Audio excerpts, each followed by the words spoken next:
Hello, everybody. Y'all know me, the lovable asshole of TikTok and Clapper, Charlie. Most of y'all that know me know that I've been helping my dad build a sawmill. Now, you have to remember I'm a simple redneck, and I learned everything I know from my dad. Uh, so we're putting together a frontier sawmill. There is absolutely no YouTube that exists to tell you how to put this damn thing together. And the pictures in this fucking book are worthless. They will get you in the right direction, but they explain fucking nothing. So the purpose of this video, and I'm going to be uploading it to TikTok, Clapper, and eventually, hopefully, YouTube, depending on y'all's comments. We had heavily considered tearing this damn thing down and rebuilding it from scratch. We're not going to do that because it's a shit ton of fucking work. So what I'm going to do now is I'm going to switch it over to my dad, Tom, and he's going to explain to you how we put the base frame together. So I'm going to show y'all what we have right here. This is your basic frame. And then when I get around here to the other side, I'm going to introduce my dad, and he's going to explain to y'all what we got. Dad, take it away. Okay, to show you the tools I used this hammer and this chisel to bust 16-inch blocks up to get my pads. I didn't have the money to spend to pour a slab for this. The book tells you to build this frame on a flat level surface. I live in the country. I don't have a cement garage, so I'm using what I had available to me. Because the sawmill already costs, what, $4 grand? Little over. I've always wanted a sawmill. I recently retired, so I maxed out a credit card to order the sawmill.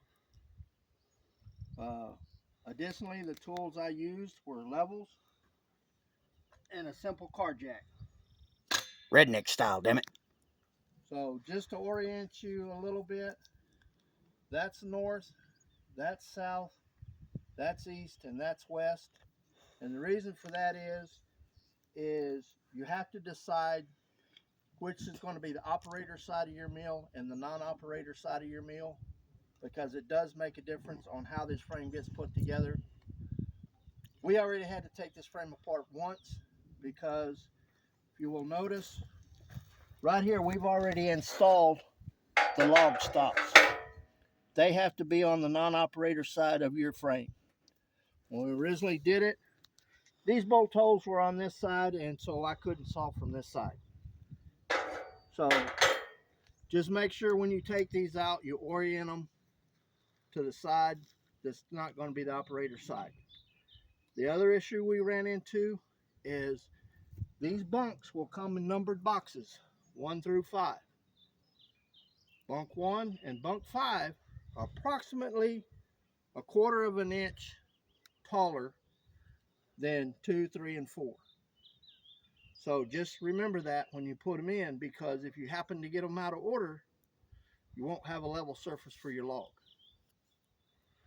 You will get 4 silver rails and you will get 4 yellow rails. Thankfully, the nuts and bolts for the most part are in numbered bags, and the book will tell you which bag to use for this portion. So what we did was we laid the frame out and then assembled it together loosely, and then after we got it, the blocks in place, we put the feet on. What I did from there was I literally used my car jack and I set it under one end and I leveled it north and south. Then additionally, I had to come back and level it east and west. So currently my bed frame is as close to level as I can possibly make it.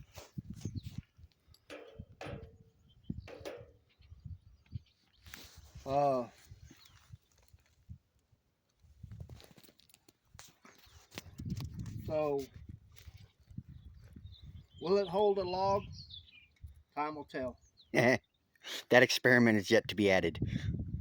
And the only other thing we've added to the frame, other than the 2 log stops, is is we put in the log dog here. Now then, the book originally tells you that this frame will be 32¼ inches wide. Oh shit. When you get down to it, it finally tells you that the frame can only be 32 inches wide. At this point in time, what we did was we said, to hell with it.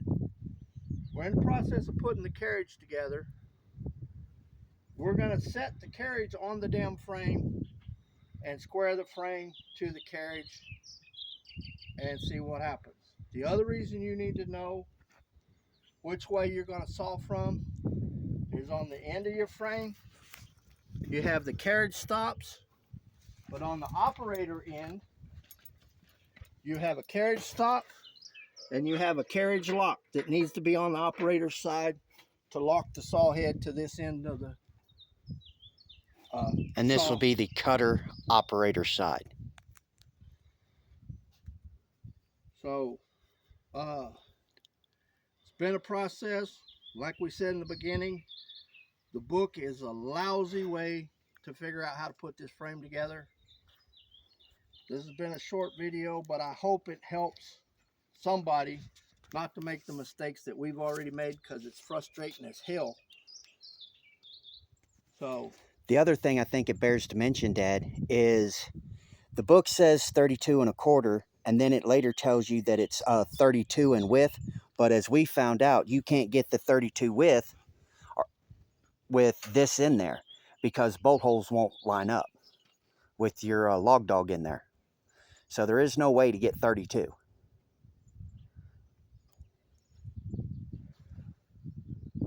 So we're in the process of building it. Hopefully we'll get it together, but hopefully this will help somebody else down the road not to make the mistakes we did.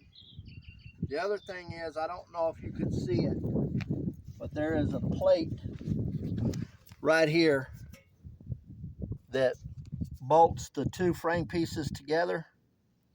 And the book doesn't really show you that this angle piece has to be facing the ground. You're gonna have to have your feet on to actually get that up off the ground, or you're gonna have to put 4x4s or something under your frame to get those pieces in. Because the bloody thing's heavy. The frame itself weighs close to 300 pounds.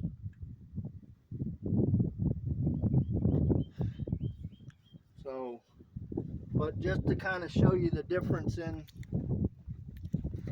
the bunk size. And as you can see, we're level there.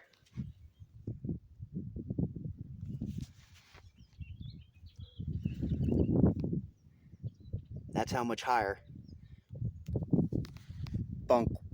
how much lower bunk 1 is to bunk 3 or bunk 2. That makes it level that much spacing. So you have whatever the distance of these, and these two pieces I'm holding in my hand, actually they will eventually attach to the saw head and to the frame to hold it on so it doesn't tilt off, in theory.